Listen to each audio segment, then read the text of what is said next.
and welcome to the first ever live Chess.com show. This is going to be a different type of show than what you normally see here at our twitch.tv/chess channel. And if you happen to be tuning in from Twitch or Chess.com TV, I want to just immediately invite you all to stay involved in this show today, stay engaged, give us your questions, because essentially what today is a live AMA, your opportunity in many ways to make requests, get some questions answered, maybe even put me on the spot a time or two, and we'll see how that goes. Give my absolute best to give you all the answers and information that I can on behalf of everyone here at Chess.com in terms of what we're doing these days, what we're working on, what our goals are, things we're doing well, things maybe we're not doing so well, all that stuff. And you see there on my left here, I believe, playing my best weatherman, is a bit of a show flow of some of the things we're going to discuss, some of the topics that we're going to get into, and some of the subscribers we might have. Shout out to Mr. Ben himself, BJH. We got a lot of people here working on this show, and they're going to do their best to maybe feed me some questions in case I miss it. But I'm going to try to really stay involved in the chat and follow your questions closely, if and when possible. So if you see me doing a little bit of this, that's exactly what I'm doing. I'm following your questions closely, and I'm actually going to read Crazy Coffee Man's first question. I'll put you on the spot by asking if you add anything to your coffee to drink it, or do I drink it properly? So, fun fact about me, anybody who followed the podcast I did for a while, the Pardon My Blunders with a good friend of mine, James, we talked a lot about coffee. It was actually called Coffee House Blunders. That's right. Pardon My Blunders was a show I used to do with David Pruis here on Chess.com. Wow, I'm getting old.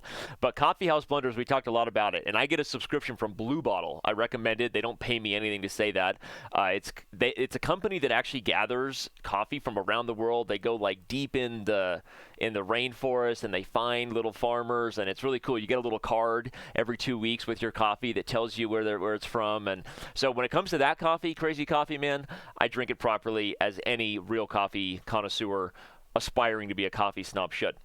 When it comes to the coffee I drink in the office, which is sometimes compressed out of the little Keurig thing where the beans are like tortured to give you flavor, that's not very kind to them. I may put a little bit of cream from time to time in the coffee from the office. So that's the truth about me. There you go. Question. These are hard-hitting questions. Thank you.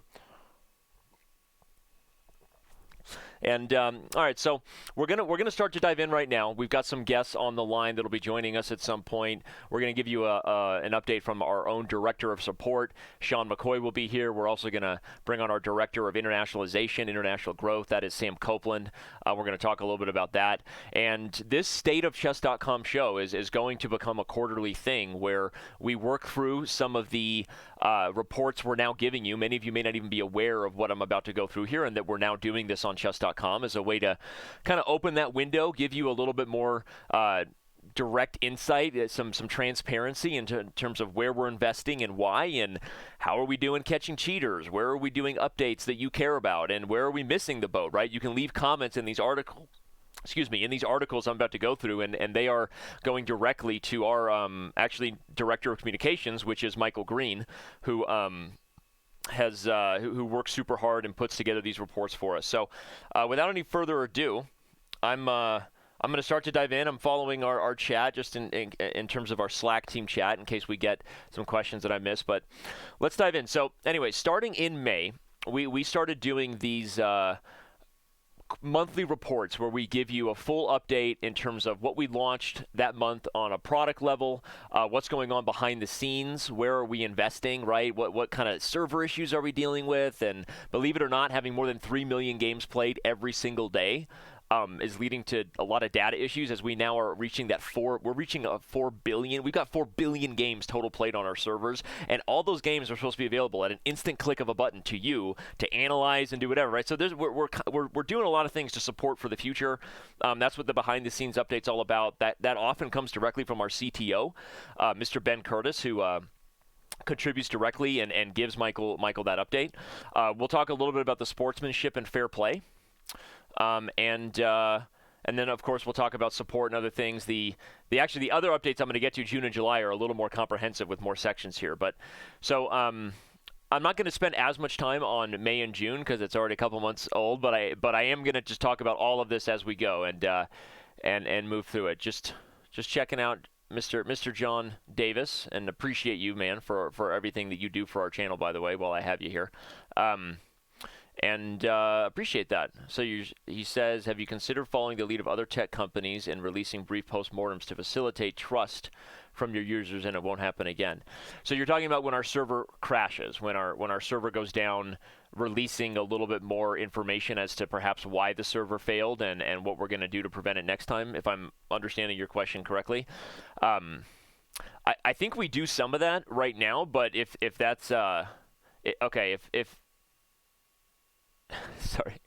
The problem with reading chat is that sometimes you get distracted by the non-serious questions, so it's a very dangerous game to play. But if I'm assuming your question correctly, that's a great point. If you don't feel like we're doing enough to let people know, hey, here's why we failed today, and here's what we're going to do to prevent it next time, then that's a good note, and that's the purpose of the show. We will take that under consideration. Appreciate that. So some of the things that happened in May, we did a lot of chat improvements. To start, we changed some of the behavior in regards to how you follow players and the tournaments, that how we list tournaments in progress versus tournaments that are underway. A lot of this stuff is things you can dive into. In fact, I'm gonna ask the staff maybe to share a link to these articles with those in chat, because I can't do it directly here. Cool. So we improved some of our seek matching.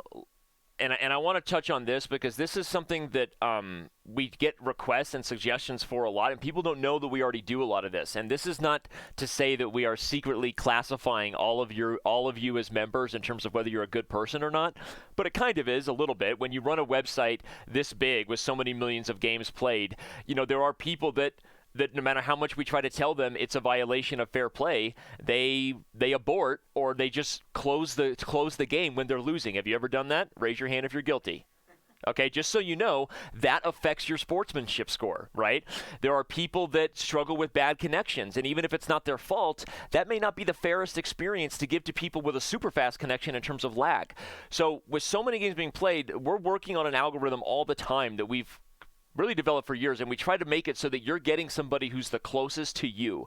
So in a way, if I'm telling you that you tend to get people who are aborting games, you might need to take a look in the mirror about why you're getting that person. No, I'm kidding, but seriously.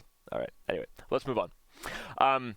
So we fixed a bug with Puzzle Rush that was driving everybody crazy. We also changed it recently so that if you have a position on the screen and you don't get to solve it in time before you run out, that doesn't count as a fail. So some people who really, really care about their Puzzle Rush accuracy, we're pretty excited to see that. I'm going down to okay, in fact, it wasn't in this one, it's in June, so I'm gonna hold back. But we made a recent improvement that you may not have noticed to our diagrams that are embedded in all of our articles, news, anywhere you're reviewing a game, and that I'm going to get to that in a second. It's really, really a big one.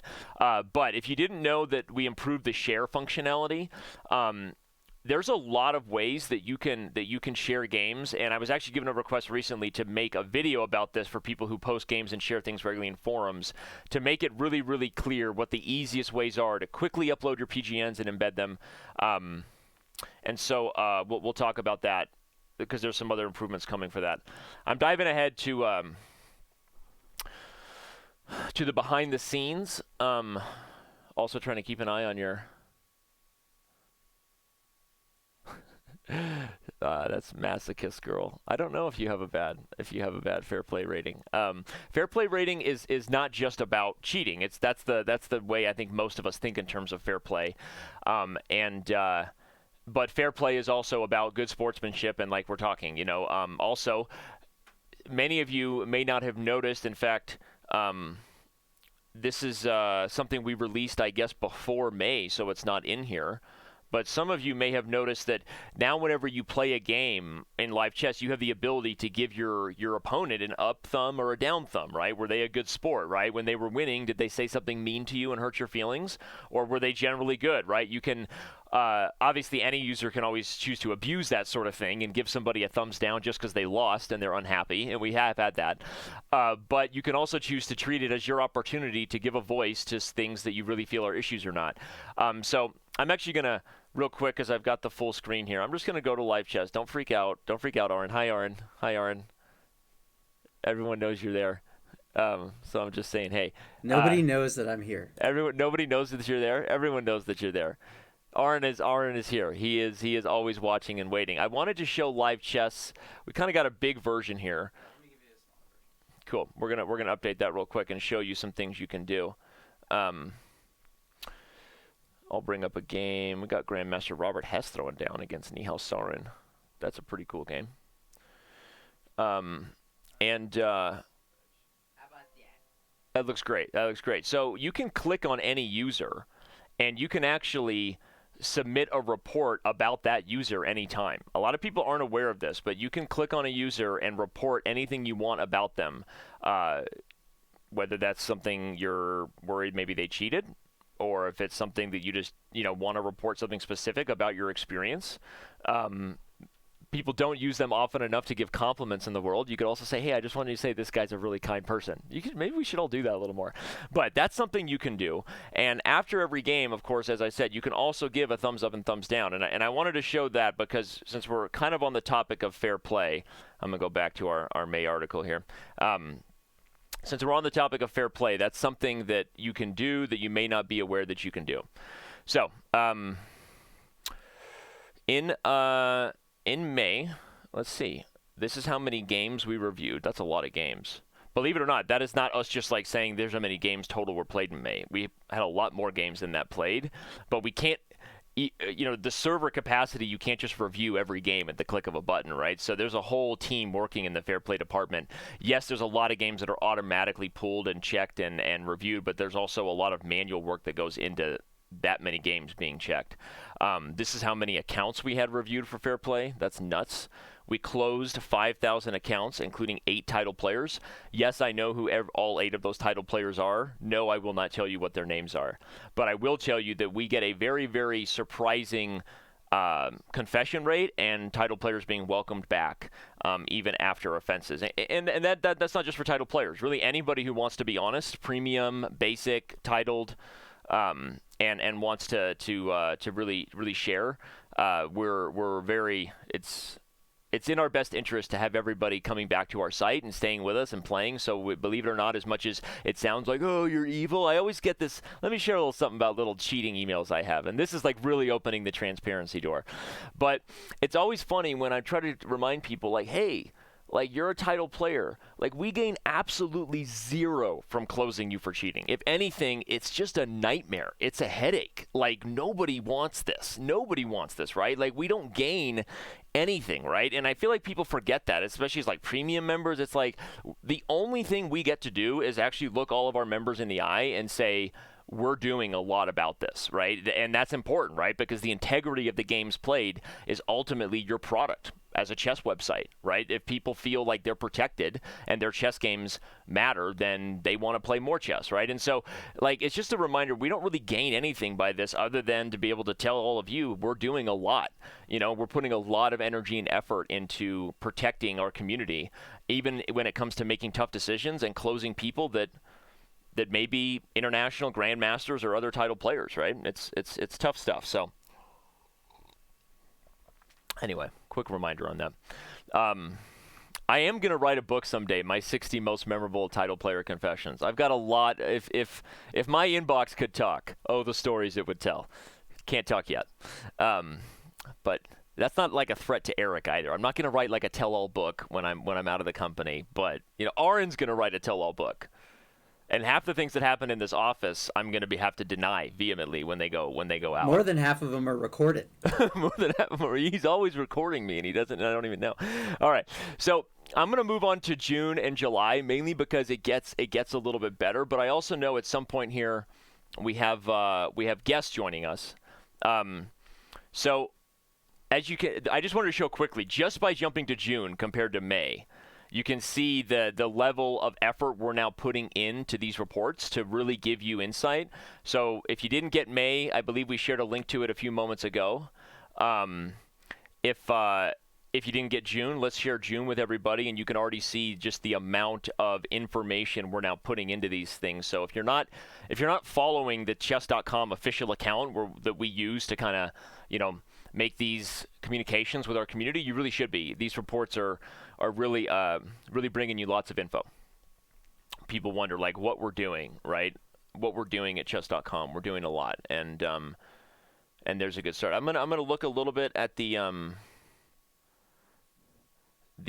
chat here, just to see. I guess I can read it up there too. We got some questions DM'd. Okay, cool. Okay. Where are we? Where are these questions? Are they in the Slack room, stateofchess.com, or somewhere else? Got it. Cool. Going there. Okay. Okay, great question from Twitch Lex93. Wants to know if Puzzle Rush is coming soon to the Android app. So, full disclosure, again, this show's about tough questions, us being totally honest with you guys today. We had our, we call it our headquarters monthly, where me and Eric is our CEO, Ben is our CTO, Brennan, who is our COO, Chief Operations Officer, and Dallin, our Chief of Product and Design. So we have a monthly meeting. We're chatting all the time, but this morning was actually our monthly kind of video meeting that we do with just us. And the truth is, the Android app is farther out than we thought. So there's a lot of things we're doing right now in terms of QA. If you happen to be a user who wants to help and get involved in some of our beta programs, that helps. There's first of all, it's amazing. The Android app is going to be better than the iOS app when it comes out. And for those who don't know why it's taken so long for us to get the new analysis, the new lessons, the new Puzzle Rush, Chess TV isn't even on the Android app, right? Is because we've been doing our own sort of massive rewrite of the tech stack, right? And that's like language speak for, whatever. And we've expanded that team greatly, and we've been putting a lot into it, but we decided that we really couldn't keep putting new features on old code, and so that's why it's taking so long. We thought it was going to be out in August. We're looking closer to mid-September right now. Unfortunately, that's the honest answer. So if you are an Android user, I'm so sorry to give you that news, but that's the truth. That's what this show's about. And we're working super hard, and hopefully soon. So there you go. So you were saying if people wanted to get involved in so we have a beta club. I don't know if maybe Sean is listening. If we can get a link shared to that, there is a club for beta users who are interested in getting code that we're going to release a little earlier than other users, right? And that's an opportunity for you to get access to some cool stuff. Right now, we are testing all kinds of new Puzzle Rush things. I feel like this is something Eric maybe wouldn't want me to talk about. It doesn't matter. No one else has Puzzle Rush yet. I can talk about it. So we have awesome new modes coming to Puzzle Rush. Puzzle Rush is about to take what already has been your favorite thing to mind-blowing levels. We have a survival mode coming where it's instead of a timer, you just get to go until you hit 3 strikes. You just go, which I think is going to be awesome streaming content for people to see how far they can go, right? We've got different modes, bullet and blitz. So Puzzle Rush is only getting better. We've got some other really great stuff coming that I won't talk about yet in regards to puzzles because it's not exactly Rush. I feel like I can talk about the Rush because it's live. So if you want to get access to some of that stuff, you can join the beta club. I'm looking. Has anybody shared a link to the beta club yet? Okay, cool. So there was a link to the beta club. Let's share that link for Chess TV too. It looks like someone did that. Thank you so much, moderator Laguilatine. Thank you. So get involved in the beta club if you want to help out. Let's see. I'm going to quickly try to read something. If I report someone with positive messages, the worst kind of bad flag is they won't get some. The incognito bandit. Yeah, every one of those messages is taken personally, and we have a huge support team. Sean's going to be here in a minute to talk about that. So, every message is taken personally. So yeah, if you're giving someone a good message, you can also gift them a membership. And I know that sounds like very monetary for Danny Rensch, the chief chess officer, to say. I mean, you can spend money, but it's actually true. I mean, a lot of people do it. A lot of people gift memberships in kindness. But yeah, if you say something good about somebody, that is taken note, and it does affect how that user is viewed. A lot of times we have notes added to people's admin, and again, we can't talk about that a lot, but again, it's our job to protect you, right? So this isn't us like tracking more information than we should. This is acting within the terms of our site, which is to make all of you the happiest chess users possible. And so there are notes and admin notes on a lot of different behavior that users have, so that helps us if and when conflict happens to know who we're dealing with, right? So it does make a difference. GM in the DMs. First of all, if that guy's getting a diamond membership. I mean, GM in the DMs, we're going to get you a gifted diamond membership. That is just pretty much awesome. What if you report someone for cheating, but they are actually sandbagging? Yes, sandbagging is monitored closely, and we remove them often. So especially when we launched Arena Kings, that became something we really needed to be more aware of, because our Arena algorithm is designed to really be super fun for all levels of chess and not just promise the best players they'll win every time. I mean, they do over time, but it's a great experience. I think a lot of people, we took a lot of criticism for our Arena algorithm being different than like what Lee Chess does or what Chess Cube did before us. But we stuck to our guns, and we really wanted something that was we felt a little bit more fun and fair to everybody, knowing that the strongest players will win if they're committed, but everybody has a chance to win because they're getting paired with people within their strength. And sandbagging became an issue because if you're getting paired with someone in your strength, you can kind of game that system, right? So we take sandbagging very seriously. That is something we monitor and close, answering GM in the DMs. Premium member Mustang Mate from Chess TV says, attempts to buttonhole players. I feel like I should read the comments before I read them loud, just in case it's inappropriate. You guys wouldn't share an inappropriate comment with me to Danny, read. that's streamer 101. But you guys would totally Ron Burgundy me. Aaron and Nick would Ron Burgundy me. Like, you stay classy, San Diego, and I just read the teleprompter. You go bleep yourself, San Diego. Do you remember the daily question about who let the dogs out that I didn't tell you I was going to do? Oh, yeah. No, I mean, you would totally Ron Burgundy me, and I'm going to watch you for that. Yeah, do you feel like I should? Time for Sean? Okay. All right. Keep the questions coming. As you can see, there was actually a list of a few more we didn't get to, but we're gonna be joined now by our first guest, and I'd like to do something that Sean doesn't know we're gonna do. Something that is we thought of it the last moment before bringing him on the show. Sean McCoy is our director of support. He's an amazing human being. He's actually one of the most interesting, I would say, intelligent human beings I've ever had the pleasure of meeting. You wouldn't know that from his audition video, though, because I'm going to let you watch the video, and then I'm going to tell you the story of how Eric and I first made the decision to hire Sean just over 5 years ago now, and then we're going to have our director of support join us. So, we ready? Let's get this video going. Watch this. Hello, Chess.com. This is Sean McCoy, and you've actually caught me in between two chess games right now that I'm playing, and I thought I would take this interview now.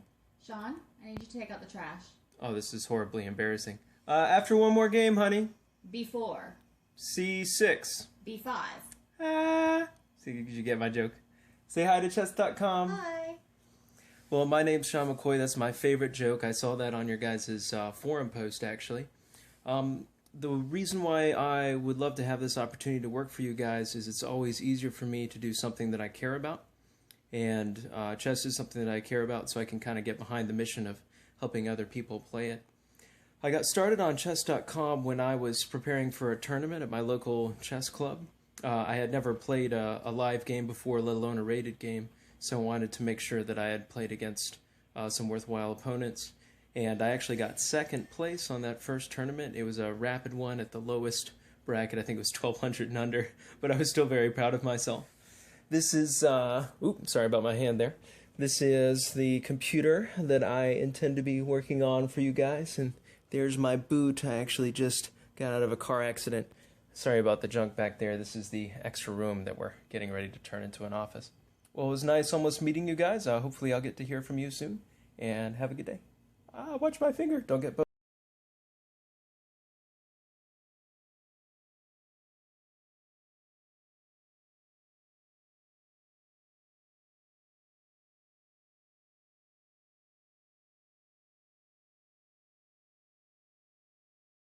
I just been through a car wreck. Yeah, I didn't know you guys still had that video. That's Apparently they can't hear us.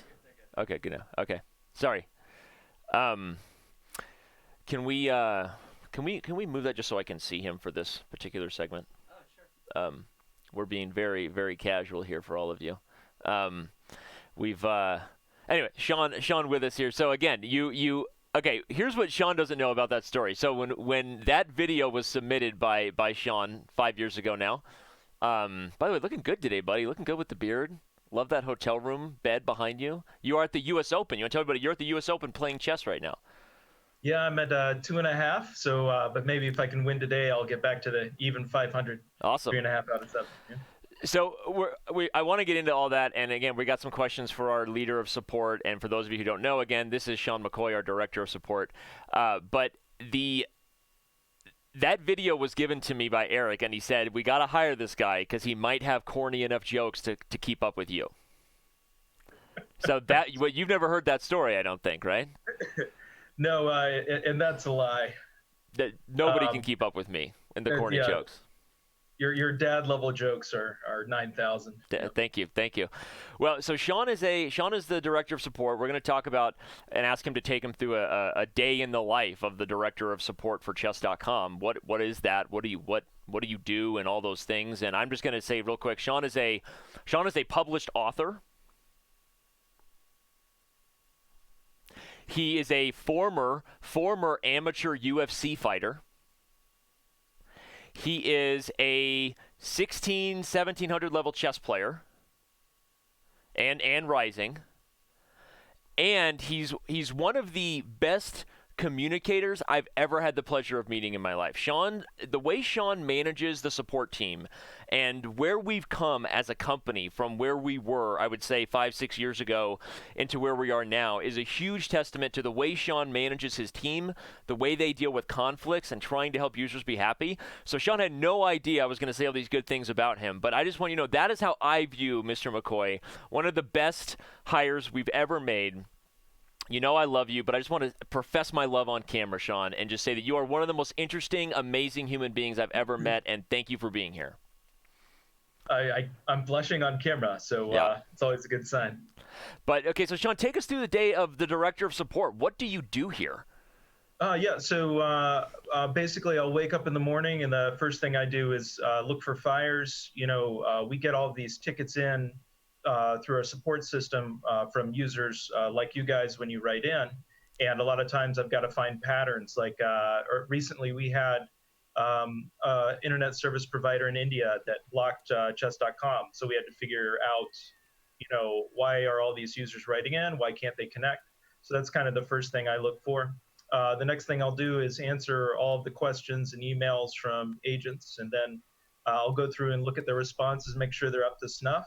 And then I also handle, some of the most delicate or difficult requests that we have to make sure that we're giving everybody the right information and being as upfront as possible. So I already touched on the fact that I think you're an amazing manager of the team, and we've got a bit of a visual there behind me of one of the things you do as far as the team's quality and reports. Now, tell everybody a little bit more, if you will, about your background, where you worked actually for Verizon in support management for years, and we've seen the video where you got the job now at Chess.com. Somebody in the chat, by the way, watching the video was like, you guys should hire him. They were yelling, hire him. I don't think they got the memo that you've got the job, right? Anyway, but tell us a little bit about some of the things you brought over as a manager of an entire support department at Verizon, and some of the things you've tried to do with our team to like you tell us every month to help measure the quality, be encouraging, and not just for our members, but also the team and your goals that you set to make sure we're always keeping everybody, all of our users, as happy as possible. Yeah, I came from a very corporate environment. I worked for a company called Teleperformance and then for Verizon Wireless before moving over here. I think what I learned there is that the best way to measure how anyone is giving customer service is to actually ask the customer. So what we do is we send out surveys to our users and say, hey, did we do a good job? Did we solve your problem? Were you happy with the response that you got? And I think that's kind of the only way to really get to the root of whether you're giving good service and you're answering people's problems or not. And you can see the metric there behind Danny is where we started. When I started years ago, you can see that it was around an 8, and lately we've been up to around 9.4 out of 10. So that's 94% of customers are extremely happy with our response. So that's something we're proud of. You know, the people on the support team are on the site. A lot of us are tournament chess players. So a lot of times it's just like helping out, you know, a buddy at a tournament or something like that. Like this isn't just what we're doing for work. This is also kind of our home. This is where we play chess. So it means a lot to us here to be doing the right thing and helping people out. Amazing. And yeah, you mentioned the 9.4 average now on the quality score. And as somebody who's worked in the industry outside of Chess.com, you're able to say with actual truth and certainty that that's way above industry standard, right? I mean, that's one of the highest things you can achieve there. Yeah, absolutely. I think isn't that higher than Geico's? They say they only have like a 92% satisfaction rating. We're at 94. Yeah. Sorry, go ahead. Now we do have an advantage that chess is only slightly less serious than car wrecks. Only slightly. Only slightly. Yeah. Anyway, no, but talk about that. So it's an industry standard thing, and where do we go from here? I mean, are you ever going to get us to like a perfect 100? Well, I think there's always going to be one person that's not happy, no matter right. what you get. But I actually thought the ceiling was 9.3. I didn't really know that you could get much higher than that with our kind of service. I know there are certain kinds of services where you can breach that limit. So the fact that we're at 9.4 is impressive. We have a couple of people who are regularly doing 9.5, 9.6. So there may still be some room for us to grow, and we're going to take that to the limit and then hold it. We've got one of your staff members, Mr. Brother Josh, in the Chess TV chat. He's an active support member. We got a Diamond member thanking you. MGT3 says, Sean is awesome. Thanks for all your help last year. Can you tell us what you helped MGT with, or is that proprietary? Is that private? Yeah, I'll pretend to remember what that. No, you help a lot of members, right? But obviously, it's a Diamond member thanking you, so clearly you made a difference. Yeah, I mean you mentioned that you deal with some of the escalated tickets. Tell everybody a little bit. Obviously, you're helping manage the team. You're putting in your time too. And what are without getting too in the weeds, and obviously we wouldn't. I think you can talk about it a little more openly because we're not going to be discussing usernames specifically, yeah. Right, or any of that. But what's an escalated ticket that got sent to your desk and then got resolved? Well, there's two kinds that I get. One are the just plain confusing. We got a ticket that said, I can't move my elephant. And you asked, have you tried peanuts? Yeah, or a mouse, one of the two. But it was just a Google Translate thing. He was a Russian fellow, and the piece he was talking about we call the bishop. So sometimes they're as simple as that. But I got to tell you, the heartbreaking ones are letting a parent know that their child is using an engine to help their game. That is never easy for us or for the parent, and that really cuts to the core of integrity. And often the parent feels like they're responsible. Right. So we just try to say, hey, kids break rules. They're going to do it. The test of their character is what comes next. Right. Not what happened. So that's got to be some of the toughest ones. And, if after we let them know that, hey, kids will be kids, this is something that we see children do. And now is the character testing part. I've had a lot of parents come around, and in some of those, I actually played a kid a couple tournaments ago who we had caught before, and he was doing great. So. Yeah, and we talk about fair play because it's always a sensitive topic, and I think in future shows we'll also have members of the fair play team on. But anybody in the support field is technically part of the fair play team too, right? Because that's often where tickets are initially reported, and I can add to what Sean said, in that very often the toughest conversations are with parents of kids who've broken the rules versus people that do it themselves, right? It was like a parent will die for their kid before anything else, and it often leads to the harder conversation because you kind of want the parent to first be convinced, but then also become your advocate for what you're saying, Sean, which is like, hey, if you, and I give this advice, and I often, when I'm in those emails, and as you know, I'm often with you in those things, right? I mean, it's very hard. I often say, like, hey, as a parent myself, I can tell you, you're not going to get best results if your child is scared to death to tell the truth, right? So the issue is that if you create this like hammer, then it ends up leading to even more of a conflict that we're unable to resolve.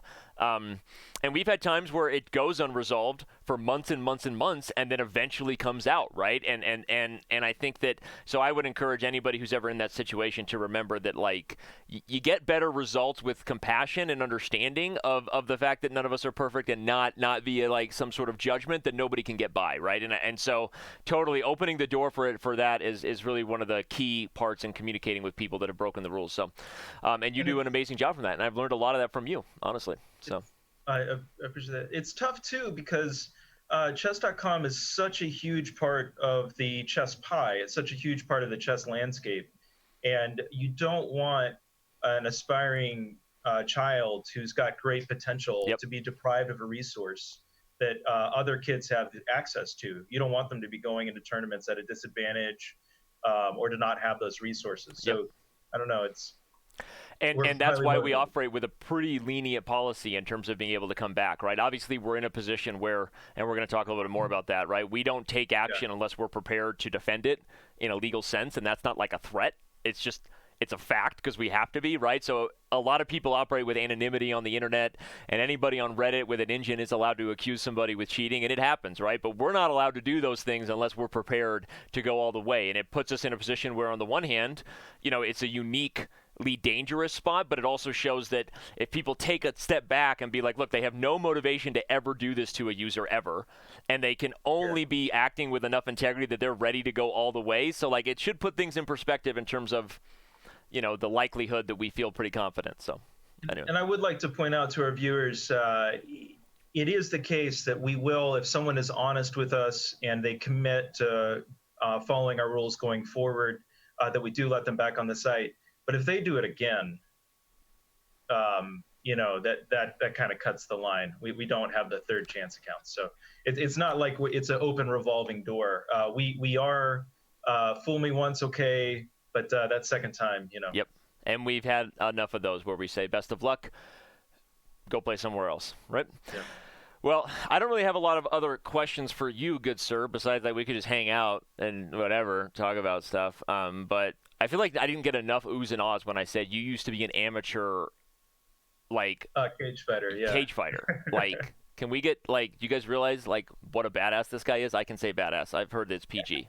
So I feel like you played the embarrassing video rather than, you know, playing one of my fights. That may have been a better way to intro. the video that got you the job was just corny enough, right? So you won our hearts, and that's why you're here. And Sean, thank you so much for all you do. You know, this new thing we're doing every quarter is something I'm sure we'll have other members of your team in future shows, but it's nice having you here, dude. Absolutely. Go If win I just games at the knock U.S. Open. Hey, that pillow looks super comfy. Are you? Let me guess. Okay, type of hotel by what I'm looking at. It's either a Marriott. It's either a Marriott or a Hilton. It's actually the Rosen Center because that's where they're holding the event. Can somebody look if that's owned by Marriott or Hilton to it see if might I'm be. right? It might be. Because that like bedboard, that wainscoting kind of look, and the pillows, they're very plush, but they're not as soft as you think they are. Like, that's kind of that's my kind of bed right there. We're looking into it. See if the Rosen is. Huh.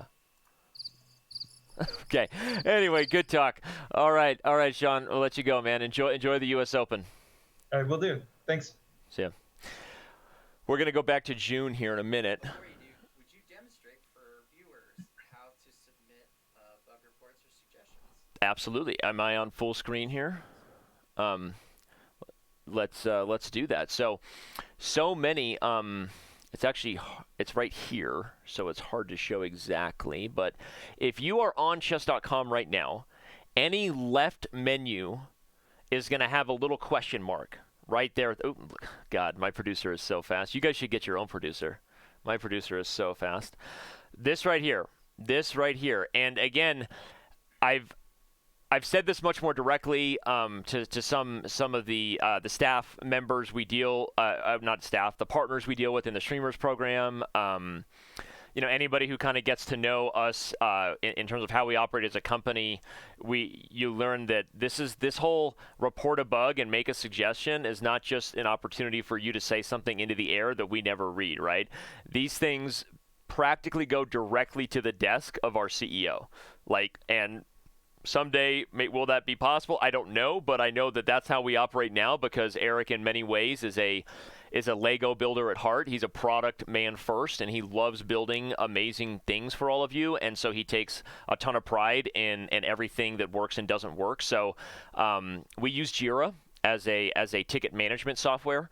Anybody who speaks code knows what Jira is, and you are literally creating a ticket for our team to review and then potentially submit to a developer. So please, everyone, in fact, if anyone, I'm going to ask for help if someone can clip what I just said or clip what I'm about to do from here on out. To submit a bug or make a suggestion on Chess.com, on the left side of the menu, you go to the question mark and you choose any type of issue you have, and these go directly to our team. If you click report abuse, that goes directly to the desk of the guy you just saw, our director of support. If you make a suggestion or report a bug, that's a ticket. The billing issue goes directly to our support team that manages your finances. And so we take these very seriously. If you didn't know you could make a suggestion and get your feature heard, you should do it. And I always tell Chess Bay and others, I say, hey, if we really want something, then just rally your crew, because if you get 10 people to make a suggestion, we tend to take it a little more seriously. But bugs get reviewed right away.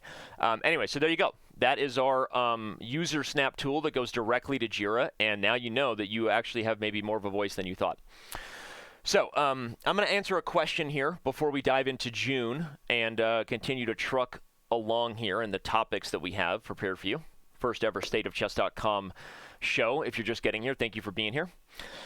This is from Twitch Prime subscriber, the Incognito Bandit, says, can a user have multiple accounts? If not, how do you actually figure out someone has more than one? So, first of all, the internet is really awesome and advanced, and we respect our users' privacy. There's been a lot invested into that recently with the GDPR standards and all kinds of stuff. And so we do everything we can to make sure that all information is super protected and kept confidential and proprietary, and that we're meeting all of those global standards. And I'm proud to say we are.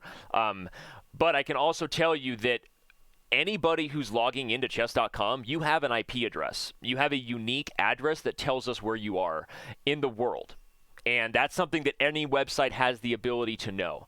And so if someone is using one IP address for multiple accounts, we're aware of that.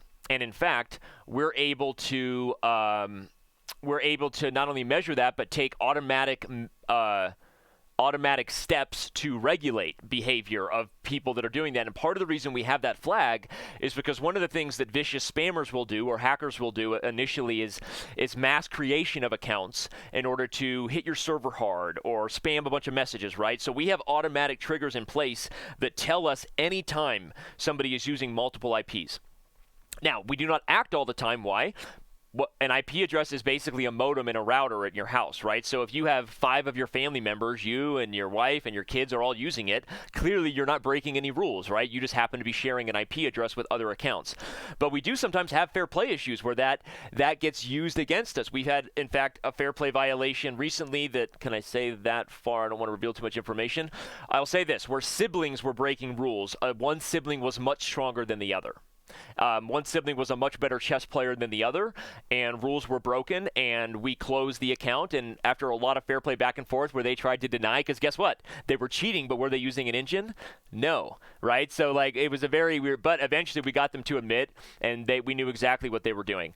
So, so to answer your question, yes, we monitor it. Yes, we take action. The only people that are allowed openly to have more than one account are, staff and moderators and partners, and every title player is given the option to have one account. These accounts are not to be listed on leaderboards. We've had issues with that. Obviously, people really love our leaderboards, and they take a lot of pride in being the top puzzle rusher or whatever, right? So as we rolled out the policy, why do we give title players that? Well, a lot of title players are using online chess websites for preparation, for training games, for opening stuff. So as a service to the professional chess community, we all love them, all of you, right? We love them. We give them the opportunity to have a secret account, as long as they understand that those accounts are what we called socially disabled, meaning they are not supposed to show up on leaderboards, other things.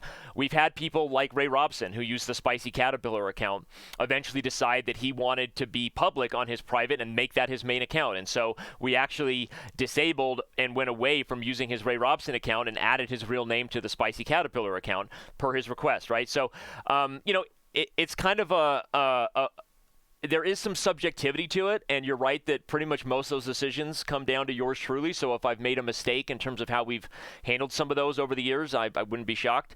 But overall, I'm explaining what our ideals are to you so that you can, regardless of how certain situations were handled, that's the goal. The goal is support the professional community by giving them an extra account, prevent abusive spammers and reckless behavior via multiple IPs being abused, and fair play violations, but also not be too strict to just assume that an IP address with multiple accounts is necessarily breaking the rules. And we've worked on that over my 10, 11 years with the company, and I think we do a decent job. So there you go. That answers that. June, we ready? Who's ready for June? Come on. I say make some, you say June. No, just kidding. Just trying to get I think there's some other questions coming in, and I appreciate the team that's helping me gather those, but I'm going to move forward. And again, if you're just getting here, this is an open forum show. This is an AMA with yours truly in many ways, and we're having fun. So, again, I'm going to ask the staff to help me. Let's share the June link so everyone can scroll along with me if you want to come and read the June report. We obviously made a lot of updates, some cool stuff, and we're going to scroll through it. What did we do in June? We added some messages in regards to lag. We're trying to do a better and better job. I mentioned earlier in the show, if you're just joining us, that we do have an algorithm that tries to pair people with their best possible experience, right? And believe it or not, we're not punishing anybody for lag ever, right? But sometimes users with a very similar type of lag will get a better play experience against each other than people with very different ping times, right? So that's why we do that, right? And we're trying to be more and more transparent about that, not in a way that we would ever not want to be transparent, but because sometimes more information is overkill, and it without a lot more context, it doesn't even make sense anyway. So that's kind of why but we're trying to do more and more in terms of explaining what that is. We're doing more and more, again, about sportsmanship messages and letting you all know what we're doing behind the scenes. Guess what was a big thing in June? We added leaderboards for chess variants. Now you can see who the top Bughouse players are. Niels Grandelius. There are doubles events that I'm calling doubles. A lot of people call it Bughouse. There are doubles championships coming your way. Shows coming with Grace, Helm's Night. Why don't we have those shows going? I know you're going to say it's my fault, but we need to get those shows going. I'm going to yell at somebody else about it. Just kidding. I don't yell.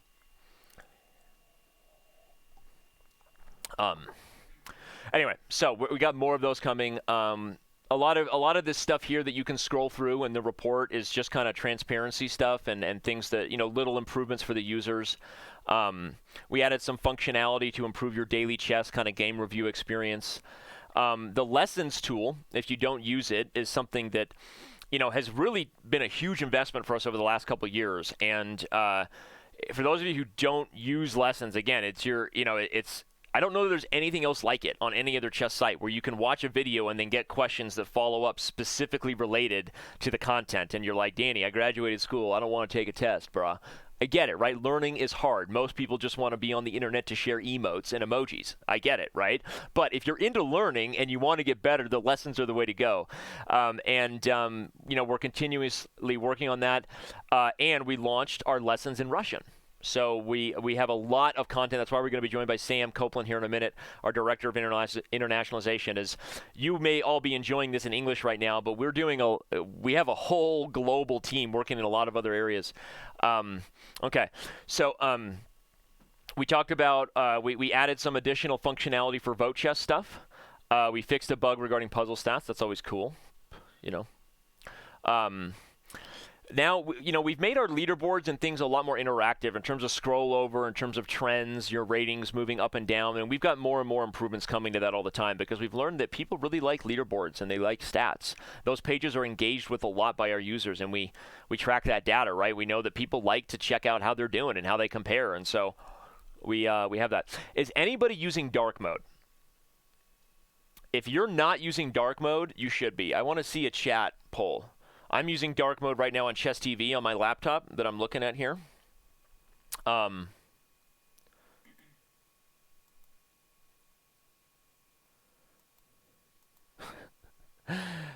man. Danny, why don't you add Chess.com, add poker? This isn't a poker website. Thank you for that suggestion, though.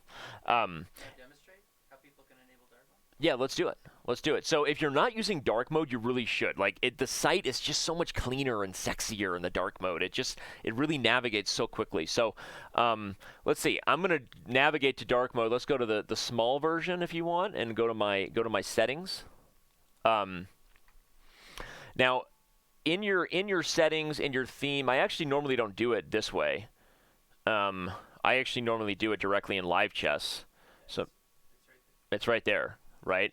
So you just toggle on dark mode or off. You can go into your settings and click on live chess. If you're in live chess, which is where most people, live chess is in many ways people's desktop, especially for streamers and people this is like your office, right? You check into live chess.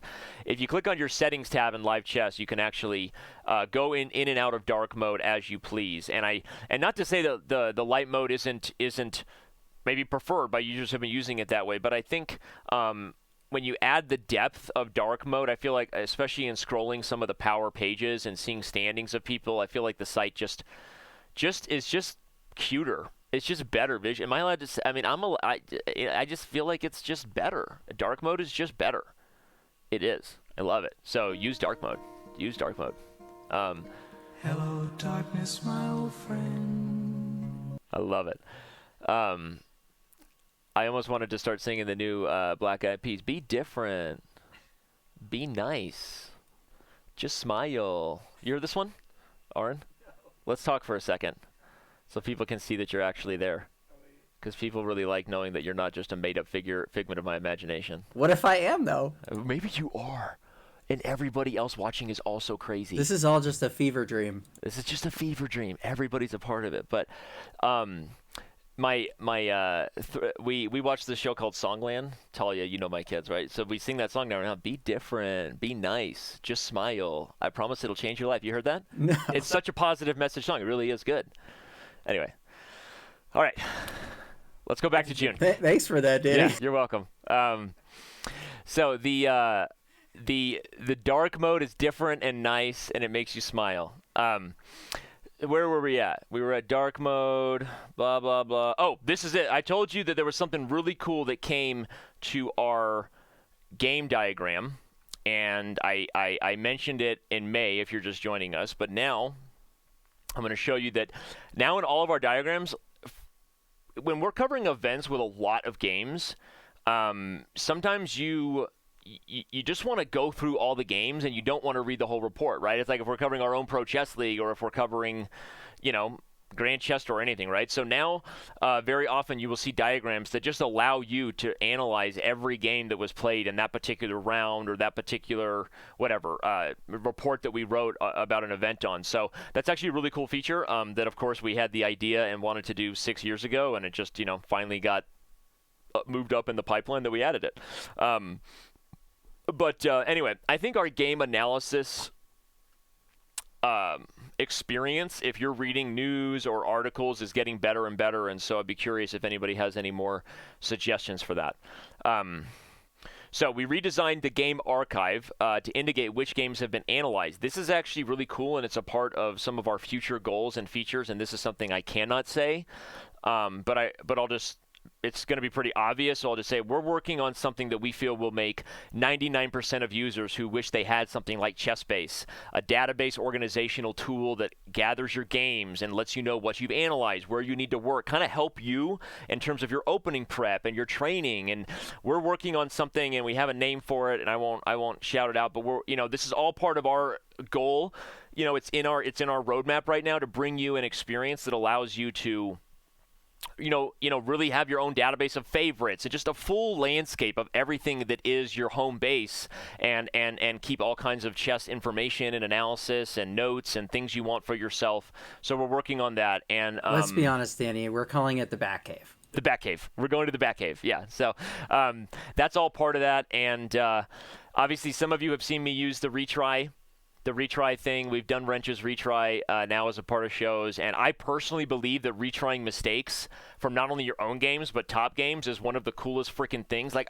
I gotta be honest, like, we get retries used a lot. We have a lot of premium members using it, but I feel like people don't really realize how awesome it is and what real quality training it is. I mean, I'm going to share a picture later today because I have this, my wife got me this thing that flashes different pictures in your office. I have it's like instead of one picture, you have the photo that changes, and I have pictures of me when I was at one of the first U.S. chess schools as like a 17-year-old kid with Gregory Kaidanov and a bunch of other grandmasters you may recognize.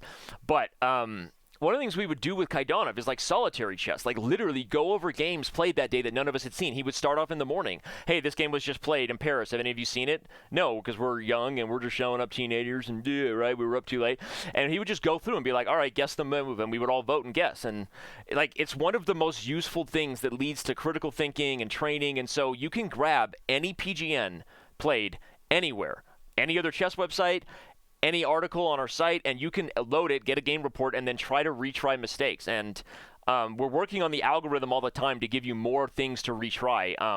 Anybody who watches our shows from the Paris GCT or whatever that event was we were covering, where I ran into a game that someone lost and there were no retry mistakes. We actually figured out that was a feature, not a bug, because our algorithm was saying, hey, these were bad moves, but not so bad that it's like that there was a huge blunder. And so we've now kind of changed that to say, like, because top grandmasters can lose games just by making inaccuracies, right? Even without ever a huge blunder. And so that's actually a really key thing, and we're making that experience of retrying mistakes even better. So I know I went on and on. Let's share some analysis commands. I just want people to really know what I'm talking about, because this tool is bananas. Is there a replay? I need a break from Danny. Campter, I hear you, buddy. I need a break from myself, man.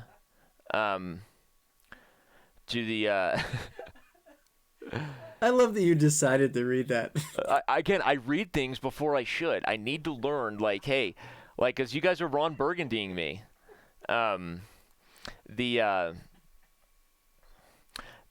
Somebody, Diamond member, or no, MGT3 is asking, what do the accuracy scores really mean? I mean, it's basically an accuracy score like as if you took a test in terms of how often your moves matched up with the top engine choice moves. And you're given an accuracy score. That's the TLDR, which is French internet speak for too long didn't read. That's the basic summarization of what the accuracy score is. And one of the cool things we're building into the feature is that you can improve your accuracy score related with a game if you retry your mistakes and use it as a way to get better. So all kinds of stuff we're working on all the time. So super cool. Android, we're working super hard. Those of you who just got here, I gave the sad news that we're probably another month out. It's tough. It's tough right now. We're doing a lot of Android is going to be amazing, but we're just really trying to do it the right way. iOS updates, behind the scenes, what have we been doing? This is one of the ones I like reading most because it's one of the few areas of the company that I'm not in the weeds on and know, so I like to read this one. Ooh, we fixed some password cracking vulnerability. That's cool, right? I didn't know that. Completed database upgrade. Now we have 100 billion game initiative ready. We have our CTO Ben likes to say we need to be ready for 100 billion chess games, and we're like, Ben, we're at 4 billion. Calm down. The servers are fine. But Ben's job is to always help us thinking about. I'm thinking we're gonna get Ben on the next show. I want people to meet Ben. Ben is always getting us to think about the future, and that's his job as the CTO. We also did some other stuff that looks cool. New caching tools so pages can load faster. That's actually really cool for those of you that are power users. I didn't even know that. So now the pages you go to more often load a little faster. Well, I'll be. Hey? There you go. Cool stuff, Chess.com. Way to go. Coming soon, more flair. I'm telling you right now, we've seen the emotes in Chess TV chat. I'm seeing some of them now. But the flair that's coming and your opportunity to express yourself before you wreck yourself, some people wear like 37 pieces of flair, right? Others don't. but you can have whatever flair you want associated with your profile. It's going to be a fun way for users to express themselves. We talked about fair play a lot with Sean, and in May we closed 8 title players. In June we closed 7. That means 1 less title player cheated. We made the world a better place. If you're just getting here and you have some questions about how we handle, what's our policies, how we deal with title players, back up and watch the VOD, because I talked a lot about this already and I don't want to be too much of a broken record. But as said, this is a very sensitive, critical part of our company. We are, there's a lot of great chess websites out there, but I think it's fair for me to say and toot our horn in the sense that we are putting more money into online chess than everybody combined. I mean, we just got done with the JSCC, WSCC, 20,000 prizes, 30,000 prizes, $50,000 in prizes. We're the Oprah of prizes, and we would not be putting that much money into title players playing if we couldn't catch even the best in the world cheat. And I'm not going to tell you who it is. In fact, am I going to say this? I'm going to say this. The highest rated player that we have ever had cheat on our site who confessed was north of 2670 FIDE. I'm going to drop the mic and walk out. Okay, so that means we have caught grandmasters that are that good. So we can tell the difference between a nearly 20, and I would say we can go beyond that. I'm saying on record we can tell the difference between nearly 2,700. I would tell you that we would know if Magnus Carlsen, Hikaru Nakamura, or anybody was cheating because of what we're investing in this. And our software is beyond what other sites do, and we know that. And I'm telling you, we wouldn't be putting this much money into our events if we couldn't catch people for cheating no matter how good they were. Right? There you go. So that's that. We'll wrap that up. And I think we're about to be joined by Sam. So we're going to take a very quick break. Actually, our first break of the day. Don't go anywhere. I'm sure people are going to clip that and try to be like, oh, let's go to Reddit. And be like, nah, they don't catch me. I was cheating for a week. Whatever. Anyway. So do your thing. Do your thing. Hopefully you're enjoying this way too honest, way too open stateofchess.com show. We're going to take a very, very quick break and then be joined by Sam Copeland, our Director of Internationalization, in just a minute. So don't go anywhere.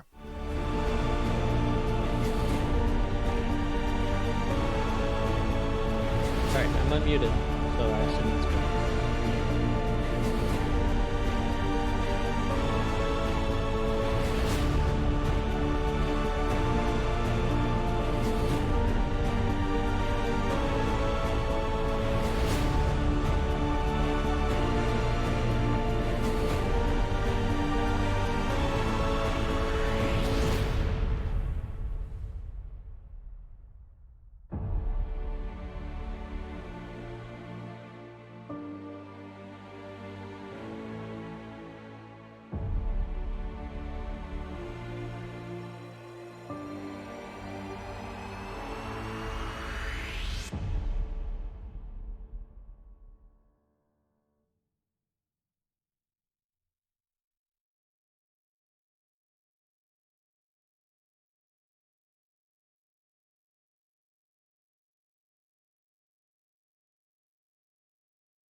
Welcome back to the State of Chess.com Quarter 2 2019. What I wanted to show real quick is a feature that recently came, and now we're mirroring.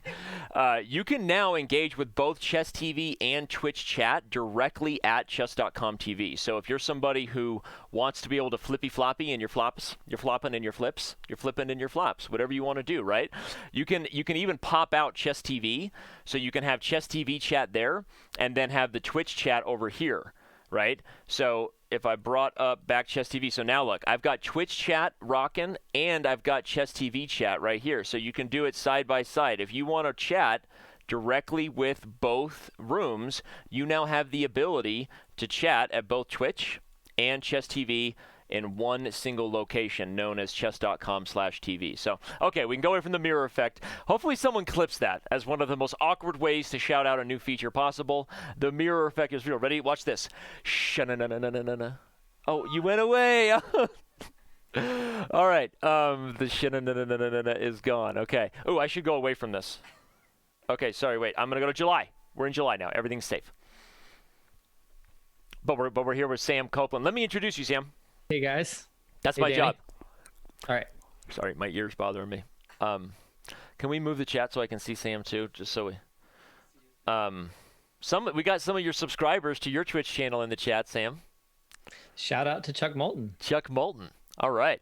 So now we are joined by National Master Sam Copeland. Sam, you have a slightly different story of how you joined the company as compared to Sean. You didn't submit a Yes. video with a horrible chess pun.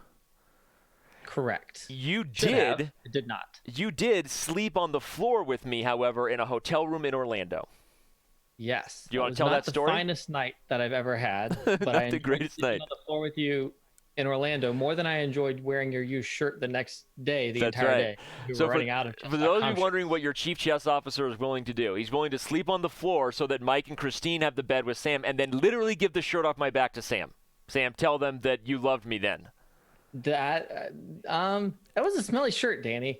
That was a smelly but I shirt. do appreciate the gesture. The gesture was good. So Sam got involved in the company a little bit different because Sam ended up being one of these guys who, like, we hired, and then just more and more been like, everyone was like, Sam is so awesome, let's give him more to do. Sam is so awesome, give him more to do. I don't even know that we ever officially had a hiring process. Just one day Sam was like running the international department. It just happened. There was a meeting with Eric that went about 2 minutes. Was he wearing a shirt? He was wearing a shirt. That's good. I think. Okay. And that meeting, yes. That means And it was a good meeting. Yeah. It was a great meeting. It was Yep. one of the best meetings I've had with Eric. The shirt was a real game changer. Yeah. So Sam, we hired him to help out with some Chess Kids stuff, and the Orlando jokes aside, we ended up getting a hotel room in Orlando, and only one, even though we had 4 people coming because apparently I'm a super cheap chief chess officer as well. But no, the plan, I think the reason why is because it was just going to be me and Mike, and then Christine, who is Mike's partner. They're not married or anything. So his girlfriend. Oh, that's it. Yeah, his girlfriend also was getting involved with Chess Kid at the time, so she came down, and then Sam started doing some stuff for us really on the Chess Kids side of things, and it was like, hey, you want to come down to Orlando and help? And then Sam and I slept on the floor. I think we ended up getting a second room after that night, if I remember correctly. Maybe not. And then Maybe. I think some other people left, and then it was better. and then we got to sleep I'm in a not bed. sure. We weren't just on a floor. Yeah. Something like that happened. There was an upgrade. Okay. I think this is interesting. People like knowing that we sleep on the floor together. Anyway, and then Sam got involved just doing more and more, and I think initially helping out with some sort of special content projects with me and Eric, and then before you knew it, it was like, hey, let's get this guy a full-time job, and Sam Copeland is now one of I can just say one of my most trusted team members. This guy is a natural leader. Sam runs our international department with a lot of people working with him to bring really not just what we do on the English side into a ton of different languages, and I'm going to let Sam talk about that, but also all the ins and outs that go into managing each language, which is a lot more than you would think. It's not just the content on the site. It's every one of them has a social page, a social network, right? And every one of them has, streamers that are specific to that partner program, right? We have a lot of streamers that work with us. So there's just a whole lot that goes into it. Sam, I'm going to throw it to you and say, Okay. Why don't we tell everybody all the languages that we currently operate in, anything new and exciting coming specifically to maybe a language that hasn't had it, and then take us through a typical day that you would normally have. And I will be quiet. I'm gonna do the Homer Simpson thing, Okay. where Aaron fades me into the green. Ready? Homer Simpson. All right. Sounds really good. So to give a little bit of an overview of international content, the languages that we're offering stuff in, I mean, for a lot of you, you may just be using the site in English, but we actually provide interface support for Chess.com in 54 languages right now on the web that you can pick from. And we support about 65 languages on Android and iOS. Not exactly the same languages. Some languages are available on Android and some languages that are available on iOS that aren't on the other platform, but about 65 in both. So that's a huge thing. Shout out to Stefan Lucic, who manages that whole process through a service called Crowdin, where he works with a huge network of translators to translate the interface. And they do a great job making it so that Chinese and other languages are available and read really well, which is tricky because you're not just translating, common words, you're also translating chess terminology that, most people might not be familiar with. So you really have to pay attention to get, what is the actual translation of a fork that is not an eating utensil, but is a chess term, right? So it can be a little tricky. And Stefan and the whole team do great stuff there. I work more with our team of about 10 different languages. We have people who work in about 10 different languages: Spanish, Russian, French, Portuguese, Turkish, Polish, Italian, Norwegian. We have an Indian community, right? Mostly offered in the English language, but an Indian community. We're starting to do some stuff with Chinese, which we're really excited about. And we're providing streams and blogs, articles, news, all kinds of stuff. Some of it translated from English and some of it written originally in that language. So there's just a ton of stuff coming out that if you're speaking primarily English and your site is set to English, you might not be aware of, but there's, huge communities out there that are also doing great stuff on the site. Some of the things that we've been bringing on board in terms of features include lessons. So about January, released Chess.com lessons in English, but a few months ago, we released them in Spanish as well with Luis Luison, producing them in Spanish. If you're not familiar with Luis and you speak Spanish, you should really check them out. Even if you don't speak Spanish, check them out because he does an incredible job. I watch Luis even though I don't speak Spanish. That's how entertaining he is. There's so much fantastic energy and just love of chess from Luis. He's one of my favorite people in chess. And so now our Spanish users have the chance to learn with 130 lessons from Luis. We just, like a week ago, released Russian lessons, and that's with Alexandra Kostyniuk, who I think many, many people will be familiar with. Former women's world champion, two-time Russian women's champion, and just a fantastic person. She is, a joy to work with and a tremendous professional in the chess community. And so that's available now in Russian, 132 lessons in Russian. We are very close to releasing Portuguese with Grandmaster Krikor Mkhitaryan, who people will know from his streams on the Chess Channel and in Arena Kings. And we are going to be releasing French soon with Kevin Bordy. We also have Chinese, Serbian, and all kinds of other languages that'll be coming out that are probably a little further away on the horizon. We also have been doing a ton with international events, with providing Russian, Portuguese, French, Spanish, Turkish broadcasts for the Women's Speed Chess Championship, for the Junior Speed Chess Championship. We are going to be doing more with over-the-board events, starting with the Sinkfield Cup in just a few days. We're really excited about that, really excited to work with the Grand Chess Tour on Portuguese, which we're doing right now.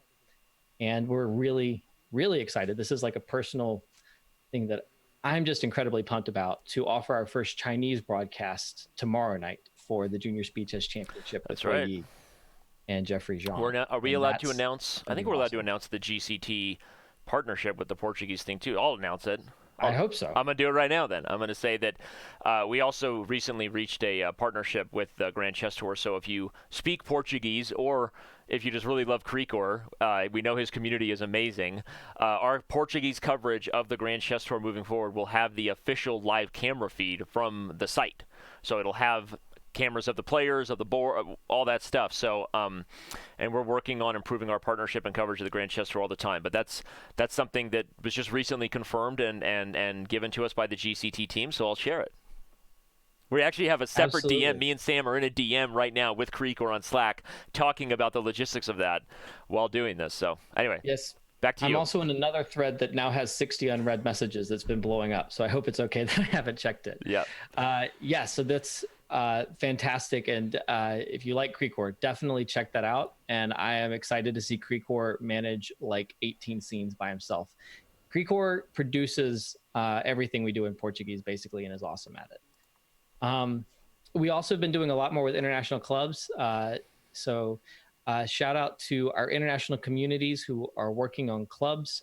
We have Turkish clubs, Spanish clubs. This is just a place for our users to connect with other people speaking the same language, where they can learn more about content and features available in those languages. Our managers like Nigarhan, who manages Turkish, like Luis, who manages Spanish, Kevin managing French, interact strongly with these communities, and we've been growing them a lot. Really excited to see people engaging there. And we also have been doing arenas and other matches and all kinds of cool stuff with those clubs. And the last thing I really wanted to talk about is something that everyone should participate in, should 1,000% participate in. It is the Live Chess World League. So I've been talking about a number of things that if you don't speak Portuguese might not be something that you can really interact with. But the Live Chess World League, which is not a league that we run, it is a community-run event. Shout out to the TD, Thomas Evans, and shout out to the board, which includes about 7-8 of the most active club admins on the site. They coordinate this league, and we've been working together with them to help grow the league. It is a league composed exclusively of clubs on Chess.com representing nations. Team Russia, Team Ukraine, Team Iceland. And this year, there are 34 teams. The league only started in 2017, so it's a relatively new league compared to some leagues that have existed since 2009 even.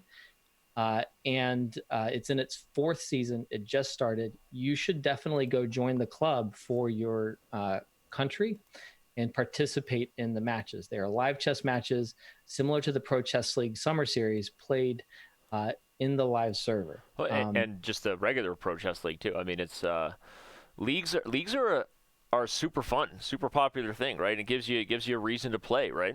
So absolutely. Yeah. Absolutely. We're I think last year, not last year, this was in spring. They finished season 3. They're in season 4 now. It's just started. You can get in early, join your team and participate. Last spring, when they finished the season in the finals, they had Team Russia and Team Ukraine. Those teams each brought 244 players to participate in that match. So there were a total of nearly 500 players playing in this is one more club popular than the Pro Chess League on site. Man, It is. it is. It is. I love it. And you should participate in it. You should stream for your country. We have a lot of great streamers. Are you talking to me directly, or you're saying in Argentina. general? You should. I'm streaming for Team USA at the moment, and we should do a dual stream. You said that in a way that and you should participate in it, Danny. I was like, oh my god, I didn't know I was being recruited. I was pointing more towards the audience, but yeah, you should. Yeah, why not? It's honestly, I mean, I think a big part of the future anyway, and we've got some changes coming to the Pro Chess League this year that I'm not going to talk about right now, but a big part of our initiative is actually to help all these teams get their own channel growing, right? I mean, I know that in some ways it's a rough start for someone to get a partner channel going on Twitch, right? But to us, we have this huge community that loves chess, and like if someone's authentically streaming their excitement about their team from Armenia, even if it's only to 5 viewers, it's still super cool, right? Because it's genuine and authentic, and it's a bunch of people that really love their local chess team. And so we're doing a lot more to work with teams to help them launch their own channels and to do stuff like that. So anyway, just wanted to say that. Absolutely. It's fantastic to see the communities driving this thing. Again, shout out to all the admins involved who are making this happen, because it is, a lot of work on their end. We've been working hard, and the people involved in the national have been working to promote it, but they are doing, so much to make this run smoothly and make it easy for all the clubs and teams to participate in it, sharing all that information. And it's fantastic. In the July update, which you're about to show, Yep. there are a bunch of updates for clubs. That's actually one of the biggest sections in the July update, and it's partially been driven by seeing how much enthusiasm there is for the Live Chess World League and other leagues, and knowing that we want to do more with that and connect more communities. Amazing. Sorry, I'm loving that I can chat on both Chess TV and Twitch from Chess TV right now. So but it's making me like even more ADD than I am. I'm trying to follow so many different things. It's awesome. Anyway. And I see some people asking, how do I get involved in the World League if I want to play for my team? And I just dropped a link in there. I think we shared a World League link before that is actually for the Daily Chess League, because there's a Daily Chess League and a Live Chess League for those who want to play Blitz and Rapid Chess. So check out the Live Chess World League to make sure that you're playing in the live format. Love it. Was I supposed to ask more questions? You're like a super pro. You stream. By the way, anyone who wants to follow Sam Copeland can do so at his own Twitch channel. Let's share a link to your Twitch channel while we're on the subject, because you stream regularly. Sam's streams are honestly, they're way too professional and well prepared and well delivered for my blood. So if you're into somebody who actually streams like educational and seriously good chess content, go follow Sam's channel. If you're not, stick right here with me. So if you saw my stream from this morning, you would not be saying anything was professional. Really? Okay. Well, the few times I've tuned in and watched, you're usually doing something, you're like puzzles or analysis, and you're like super like deep into like the weeds of how to get better at chess, and I like black out and I close the computer and then run away and that kind of thing. So we get a little wonky. I see Chess Bay saying that she wants more crossword streams, which I definitely need to do.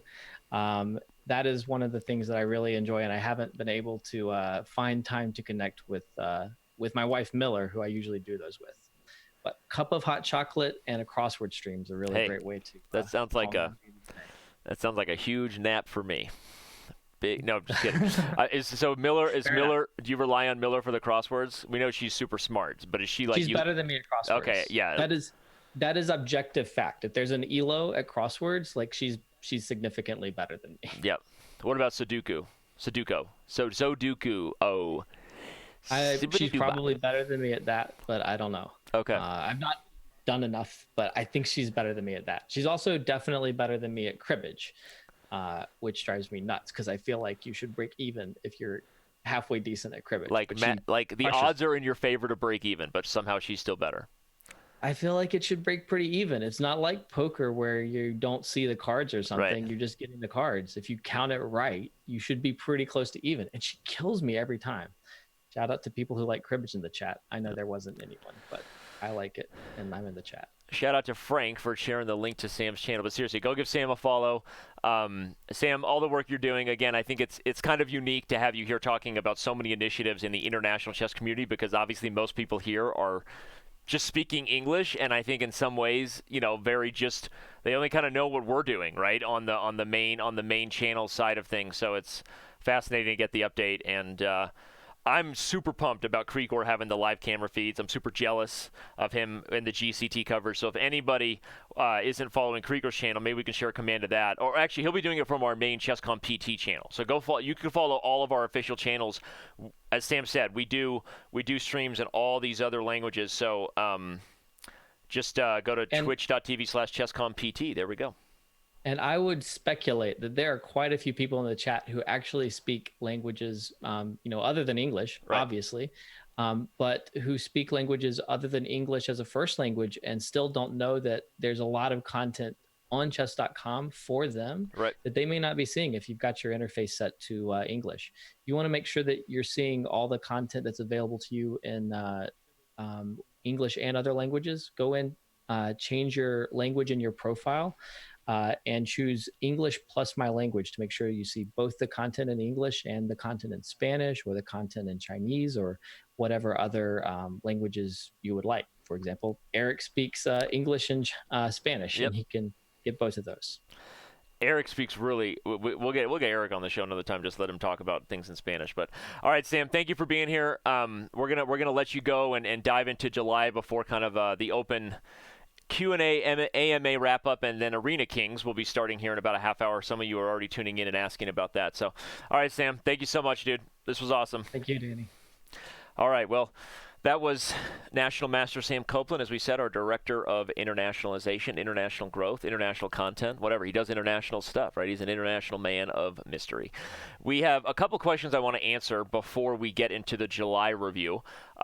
Somebody asked about whether we were broadcasting a National Prisons Championship, and that may have been trolling, but you may or may not have known that we actually just were a part of an event that I'm going to grab a link and share because it got mainstream news media coverage. A friend of mine that I've known since I competed in the U.S. Junior Championship many moons ago in Lindsborg, Kansas, Mikhail Korenman. He's actually somebody who does a ton of work in different state penitentiaries, and he actually organized, and I'm going to give you a link. I think I can share YouTube links in Twitch chat, right? And I think they let staff members do that in Chess TV as well. Anyway, you can check this out. We actually were just a part of an event that brought Chess.com. We gave a bunch of premium memberships. We gave a whole bunch of memberships, and there was a lot of coverage. Local Chicago news. Actually, there's a whole different video. I'm going to grab that and share that. And so you may have been trolling us. I don't know. Maybe you've got a family member who might be. I don't know. But if you were trolling, shame on you. If you weren't, and you actually care about our outreach to people who are inmates and serving time, it actually is something that we plan to do regularly. And this was actually a really cool event.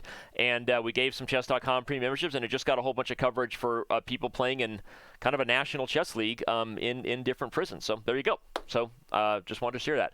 Next question I wanted to answer.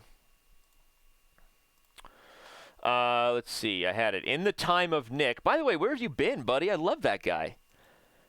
In the time of Nick is back for this show, and he says that is it anybody who posts proof of dressing up as me for Halloween gets a premium membership. This is true. So if you send a picture for Halloween and you dressed up as me, you get a premium membership. There you go. Now, this is actually the last question I want to get to before July because it's a very good one.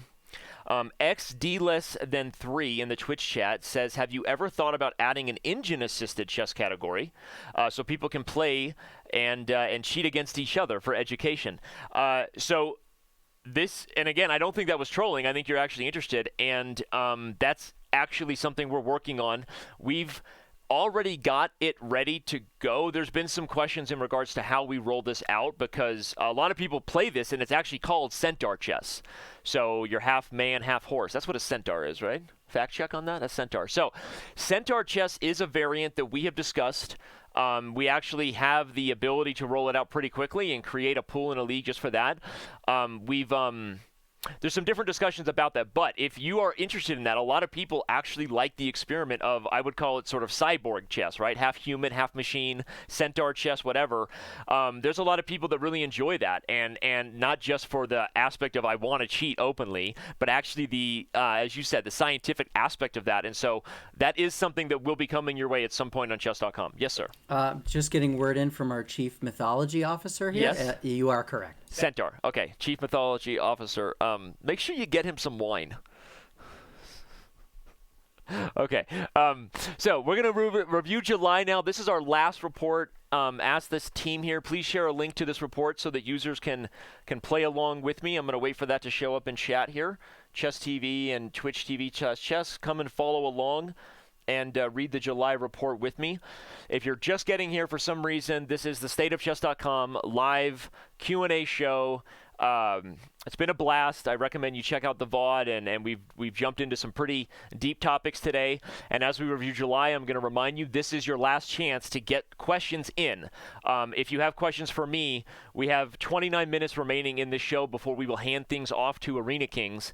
And so after reviewing July, it'll be, one man, 3,000 viewers, your opportunity to ask tough questions, good questions, make feature suggestions, anything you'd like. Thank you for being here already, and remind everybody we greatly appreciate your support. If you're a follower, subscriber, premium member, with you, everything that is Chess.com, the team members you met today, everything that we do here is possible because of your support. And I know it sounds like the obvious thing to say, but it really means a lot. And thank you for everything that you give us and do for us. So, and we do this for you. So let's see what we did in July.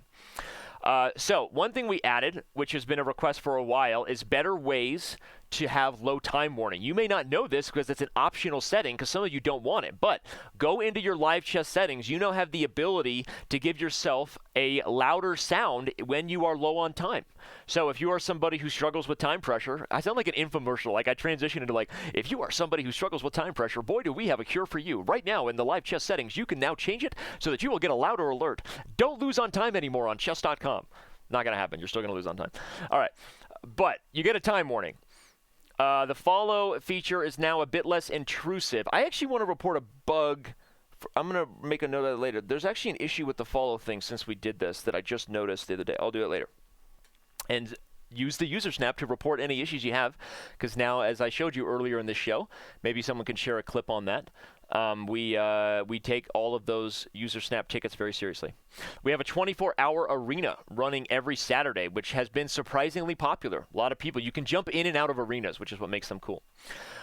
This is a huge thing. Now, I'm going to say that this is come to daily chess first. It is come, but it shall come if live chess next. Basically, you can share a link directly. So no longer will you see streamers, ChessBay, you're going to love this. No longer will you see streamers struggling to say, go to chess.com and click on the play live server. What? I'm already there. Yeah. All they have to do is share a link, and anybody who clicks it will directly go to chess.com's live server and already have a challenge being sent to that streamer or person. So we're working on this. There's a lot of security issues, server technology, so it's not as easy. ChessBay, I think, requested this more than a year ago, and we had ideas of it even before. I mean, we know we want to do this, but it's been something that, we've taken criticism for, and there's been a lot about Chess.com that has been clunkier than it needs to be. I'm just going to say that, right? We've had, user experience, you call them UX issues that we've been trying to get better and better at, while still taking into account things that we value about how we want to have users be active on our site. And I will say that this direct challenge URL that has come to Daily Chess is going to make a lot of things a lot easier, where you can just give a link to your friend. Like, you can text it to them too. And if they click it, they'll instantly go to the Chess.com app. It's just better experience to help people get playing games faster. So that's a cool thing. Game analysis is getting better and better. I won't talk more and more about it. I've said I think that using the retry tool is a seriously awesome, cool thing to get better. The graphs and information, we're making them more fun. Things that sort of make them more interactive. We actually have funny ideas of even adding some emotes and faces of our famous contributors. That way, if you play a really good move, maybe you'll see a face of Hikaru with sunglasses. I don't know. Maybe you'll see an OMG. Right? I don't know. Anyway, we're thinking about it. So that's kind of cool. I feel like this is like Michael Green trolling us. Every article has we fixed a bug with puzzles. That's all that puzzles says is we fixed a bug. I don't even know. Anyway, with the popularity of leagues, you heard Sam Copeland talking about that. Those of you just here. With the popularity of leagues, we're doing a lot to improve our club functionality, and I won't go into all of that. I'm going to invite all of you to check out the link, go to this article that I'm talking about, and you can read about it. And I want to say that obviously we added a third tier. Before, we only ever had super admins, but now we have coordinators, which allows a lot of helpful moderators and volunteers who help some people managing big clubs to do more stuff. It also allows you to give access and rights to somebody who maybe you don't want to have full admin control and start deleting people from the club, but can help you with a lot of stuff. So this is one thing we've done to help leagues and clubs operate more efficiently. But there's a lot of improvements coming to our clubs, and if you're not a part of one, you should be. And you should go check out this whole club section and see all the improvements we're making. Some other stuff. Did you know that you can go to chess.com/players? I believe it's players or top players. Let me just do it. Chess.com/players. Yeah. So you can go to chess.com/players, and you can click on profiles of people and load up profiles and, Let's go to the one and only Hikaru, and you can see things that are very much like your FIDE profile, but better. Sorry, am I allowed to say that? Our site's better than FIDE's. Sorry. No, kidding. No, but seriously, this is like you can link. So we are now helping a lot of other sites because a lot of people come to Chess.com first. I'm not trying to be a jerk. I was totally teasing, but we are actually helping drive traffic to FIDE with these sites, right? Because a lot of people come to Chess.com as their first experience of chess in the world, right? And we're trying to help people get to know who the best players are. This is a very, very quick sort of Wikipedia-style page, right? Aaron, you love this, right? This is great stuff. I love anything that has Hikaru's, that photo specifically of Hikaru. Yeah, I think he doesn't like that photo. I think we actually should change it. But we actually then route you. Like, did you know that we're trying to help everybody's Twitch page grow and Facebook and Instagram, right? So these pages are like mini Wikipedia pages that you can go to. We'll change it. We'll change the picture anyway. So there you go. That's a players project we've been working on. There's all kinds of other stuff coming to the web, but that's something that if you didn't know, if you go to chess.com/players, you can probably find information about anybody you're ever looking for, and maybe even more relevant ways to get engaged with that player than you would find at Wikipedia or any other site, right? We're trying to make that a very helpful station for you to know where you can follow some of your favorite chess human beings on the planet. Behind the scenes, Danny's favorite section where he reads behind the scene. Oh, did you know we actually launched the bug bounty program? I'm going to ask BJH or Chess, someone, would you be willing to share the clip of how I told everybody how to use UserSnap again in the chat for those just joining? Maybe we could share a clip over in the Chess TV chat too. If you report a bug, if you register yourself and you report a bug that gets confirmed, guess what you get? Make money, make money. Dun, dun, dun, dun, dun, dun. Right? How do you make it rain again? You go like, bah, bah, bah. I don't know how to do it. Sorry, that was awkward. So we have a bug bounty program. We also have some tech improvements that came to our AWS servers. That's where we keep a lot of our data, right? Videos, all kinds of stuff.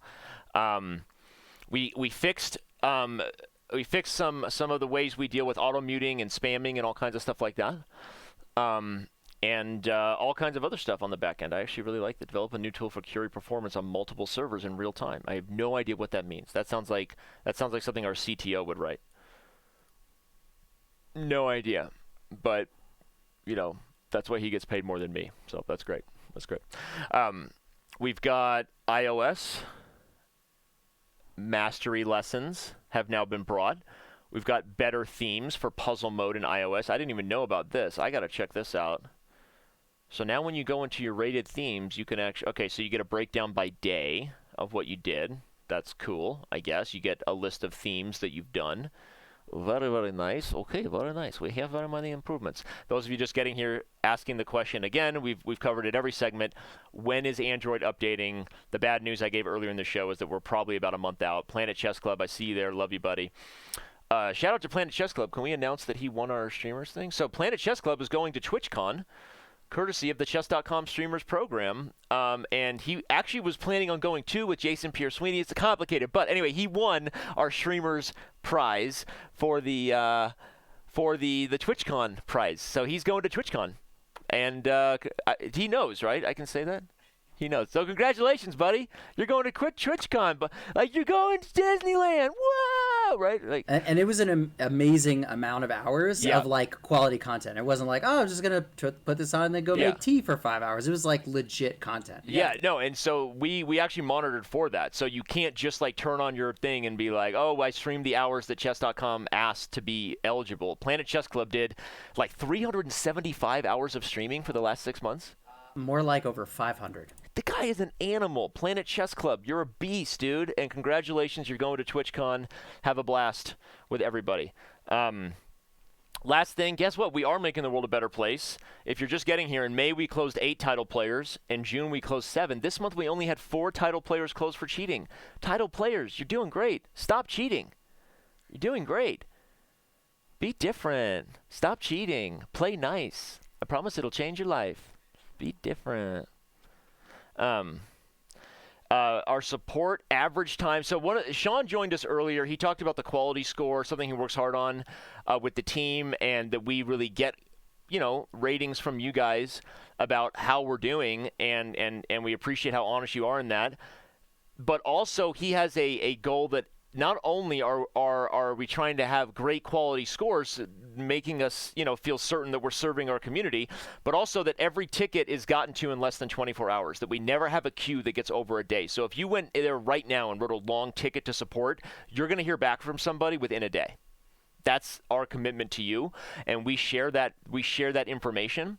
So 1,400 people gave us ratings, and we averaged a 9 out of 10. Sean is awesome. And every ticket was gotten to in less than 24 hours. Amazing. So, how many things did I say today that are going to get me in trouble? Will you tell me this? Let's let everybody know you're here. I know I've made a lot. I know I'm putting a lot of pressure on you, putting you on camera today, buddy. I mean, we'll review all the clips that people have definitely made. You gave me a bad look about something I said. I'm sorry if I said something offensive. If I gave you a bad look about it, why would we try to revisit it? Yeah, never mind. Let's go back. Okay, back to just me on camera. Get you off. Okay. All right. This is your last chance to ask any questions you would like to be read. I'm going to dive into our DM and see if we have any other questions or suggestions from all of you as we near the end of our stateofchess.com Q2 report here. Thank you, Chuck, for the cheers. The state of Bughouse on Chess.com. So we have a regular Bughouse / doubles show coming with Grace on Chess TV very soon. I don't even know why we're not doing it yet. We actually kind of came to an agreement with Grace about how we're going to do that and some of the things we want to do. Part of the reason we've been slow about it, Chuck, full disclosure, is that we don't have Bughouse tournaments yet. And we've been working, the live server team has been working hard to develop the code for those to happen. Once doubles / Bughouse tournaments are a regular thing, it's going to make us even more motivated to be doing a lot more content for those who love doubles and Bughouse. I believe we had Andrew Tang streaming, playing doubles the other day. So, I mean, a lot of people loving it. Chuck, I know you do. If you happen to be a Bughouse fan, follow Chuck's channel. You can also follow twitch.tv/HelmsKnight. So more coming, Chuck. Appreciate the bits with your question, and I appreciate that all of a sudden we're getting a ton of questions in. So staff, can you help me and make sure I don't miss anything? I'm gonna try to. Okay, we'll let those come in, and we'll gather. We'll gather some of the good questions that you guys are sending us right now, and I'm gonna watch for it. But last thing I want to remind you of is the upcoming events we have. Obviously, you hear us talk a lot about it, and today's show was not really meant to be focused on events, which is why you're only getting a little bit of it at the end. But a big part of why you are already following this channel is not because of shows like this, but because of our coverage of actual chess. So the St. Louis Rapid and Blitz coming up this weekend, and the Junior Speeches Championship. Saturday is going to be a busy day. It's going to be awesome, a ton of fun, covering the St. Louis Rapid and Blitz. And then Hikaru Nakamura, the one, the only Grandmaster Hikaru Nakamura, will be my co-commentator, sitting next to me, co-piloting the Junior Speeches Championship final. Wei Yi versus Jeffrey Zhang. Can't wait. It's going to be a blast. So Hikaru will be with me covering the JSCC final after the St. Louis event wraps up. The Singfield Cup is I'm actually gonna be in St. Louis for a couple days. I'm flying there, got a couple meetings, and it's gonna be fun to see everybody in person. Me and Maxime are gonna be playing some giant chess. I'm taking him down. You're going down, MVL. I'm gonna reclaim the throne of world giant bullet chess champion. I'm gonna reclaim the throne. I'm gonna flag him so freaking ruthlessly, dude. I'm just gonna do anything I can to beat MVL. So I'm gonna be in St. Louis. Yeah, and then he's gonna try to adopt me later. Shows that are coming up. There you go. MVL will be the first person to try to adopt a Danny, which is where we will have 3 different time controls, 3 different disciplines, if you will, where you try to adopt me. In 5 minute, 3 minute, and then bullet, and you get like a countdown timer like SEC. You get 30 minutes to try to win 10 in a row in each segment, and if you can't, you move on. So going to be a blast, the Adopt a Danny. But I'll be in St. Louis, going to do some giant bullet chess with Maxime, have a couple meetings, fly back home, and then we'll be doing the Singfield Cup. Tell you what, right here, right now, August 17th, you heard it here, we are going to be doing the first round of the Singfield Cup. Me and Aaron, my producer, right here, right now. PCL Summer Series, not sure where this accent's from, but hey, it's summer. It's hot outside. Thanks for being here if you've been tuning into the PCL Summer Series. Also, you can play in the PCL Summer Series. Stop sitting around. Play chess.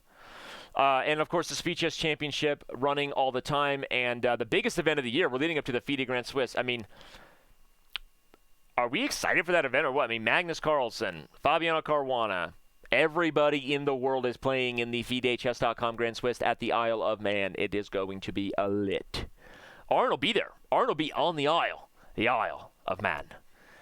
The Isle of Man. The Isle of Man. I'll be in the Studio C. He'll be in the Isle. The Isle of Man. All right. Some questions. I saw some good ones, but you guys didn't grab any of them in Slack. Okay. Sepper says, can we have unrated club arenas? We don't already? You don't have an unrated arena possible?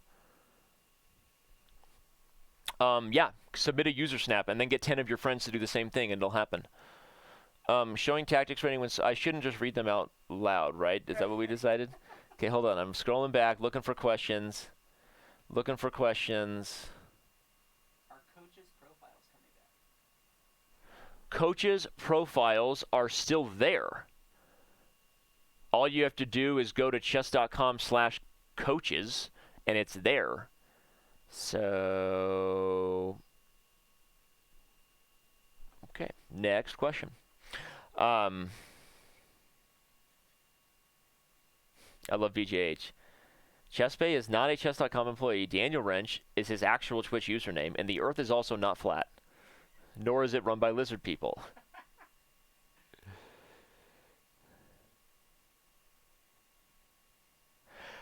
Subscriber Augusto JC says, can you add a feature to do a backup move for a daily game? A backup move, we have conditional moves where you can enter a move, and if X move is played, your move responds. That feature already exists. There would be no point in building a backup to the conditional move. That's like, if they play this move, this is the move I want to play, and then if you check that move with an engine and it's no good, play the backup move. Like that. Like, I don't know. We can't do a backup move. Conditional moves is already a thing, and I'm not trying to make fun. I don't understand the question. So we already have conditional moves. No. Backup move if the time is expired.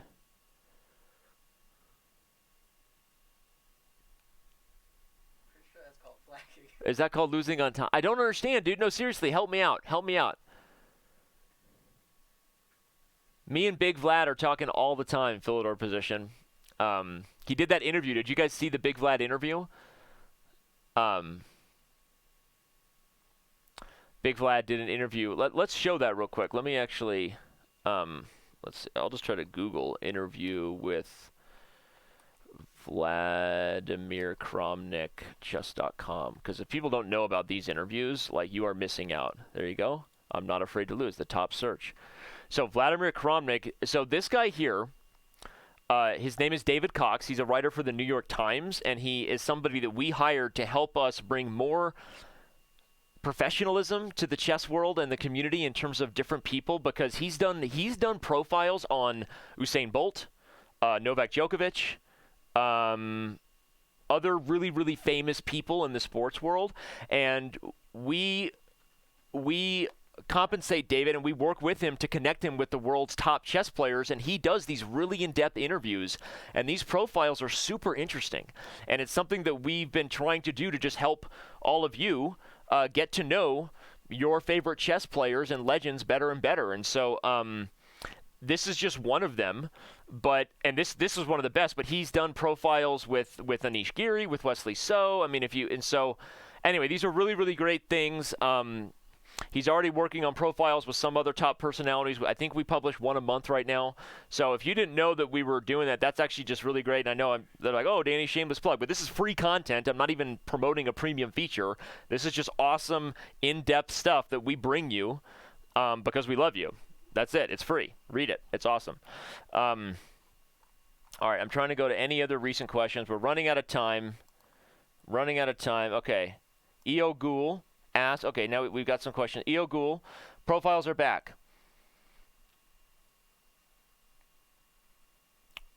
Chess Bay asks, who will do the amazing in-person interviews? Oh, because I'm not going to be at the Isle. So, Bay, we talked about that, and I actually got Hikaru's advice on that, and we ended up deciding that that wasn't going to be ideal anyway this year because there's so much more on the line with the FIDE candidate thing.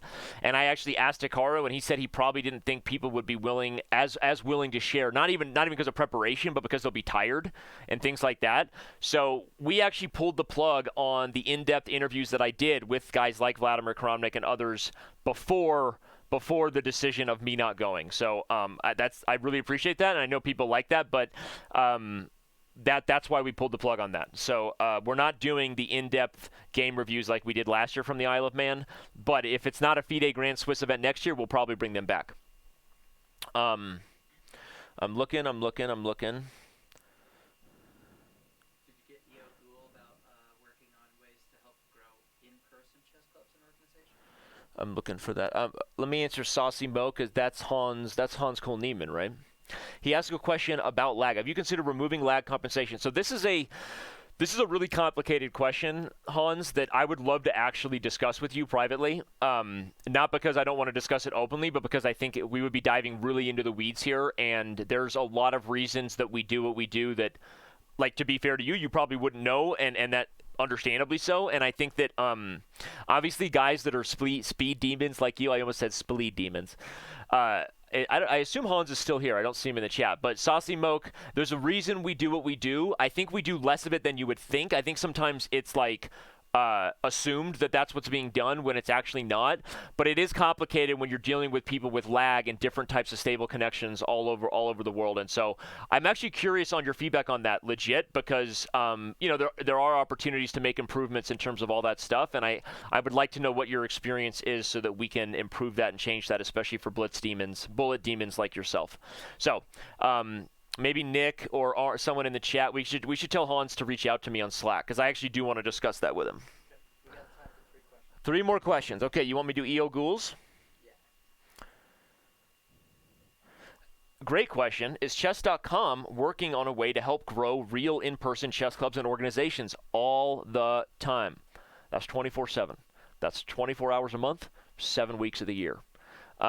We are working on. We recently made a full-time hire, Isaac Steinkamp, to work directly in our, call it, biz dev department, right?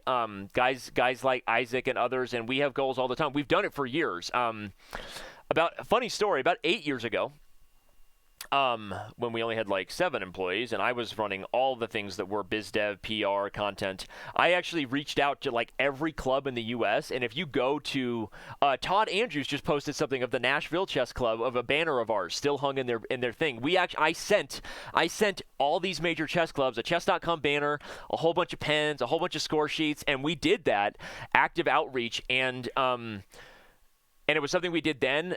I think that there's a lot to be said for helping local chess communities thrive, and not just on a business level, because we know those are chess players and chess clubs. Those are infrastructures that will be here for years, right? Chess players maybe only play for a couple of years, right? But so certainly it's good for us. It's good for the chess culture to grow, but also it's just like really awesome for local communities, and it makes them feel like they're an official Chess.com sponsored thing. So we do that. And if you happen to be running a local chess club and you want to reach out to me, do it. Reach out. And okay, email support@chess.com first. I'm not going to give you my email.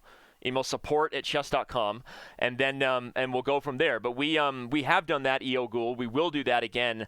And what I'd really like is every club to run at least like one weekly tournament online, right? Because a lot of clubs do those local tournaments. You know, they've got their Tuesday night blitz or whatever. We should make sure that every club, you just gave me a great idea. Every club in the world should have one tournament they do every week that is just played. Like, we can give them an official club on Chess.com, give them like an affiliate deal where they get revenue back to their club if anybody becomes a premium membership. Okay, hold on. Note time. Okay, we need to consider the club outreach program coming back, making a comeback. And we already do this, but I don't think we've really considered ways to help them do more online chess events that are just for their club. So, okay, cool. Next question. Which one you want to choose? You want me to choose? Let's see. I had one This is a short one. I'll just answer it quickly. Flight Square 1, we're working on the ability to analyze Bughouse and doubles games after they're done. Sorry that that's not done. We're working on it. Is tournament participation on mobile something we're considering going forward? Yes. It will be very, very, very, okay, I can't say very, very, very soon because that's not good for developer speak, but we're working on, well, you can already play in tournaments on iOS. So maybe this person's asking via Android. Android doesn't have it, but it's already on iOS. So, okay. One more question. Yep. Whoever can find first wins. Oh, okay. I thought you were choosing one. Sorry, I'm a-looking. Oh, here we go. No, Okay. This one's the perfect one, I think. So, I'm not even going to try to pronounce the name. Laguillo Teen. Okay. Regarding the try again feature on analysis, would it be possible to create text that explains why the move makes more sense? Sometimes it's positional changes that are tough to see for the lower rated players. And I could say I probably identify with this as an 1100 myself. Was that via Chess TV or Twitch? Twitch. Okay. Because I've seen the guillotine on Chess TV as well. Okay. So what you're asking, and I can't share too much of this. This stuff Eric would really kill us on. So I told you we have our cheat detection team, right? And a big part of cheat detection is detectives, guys like Gerard, who people know. We work super hard reviewing games manually. We're like bulldogs out there trying to catch people breaking rules for you.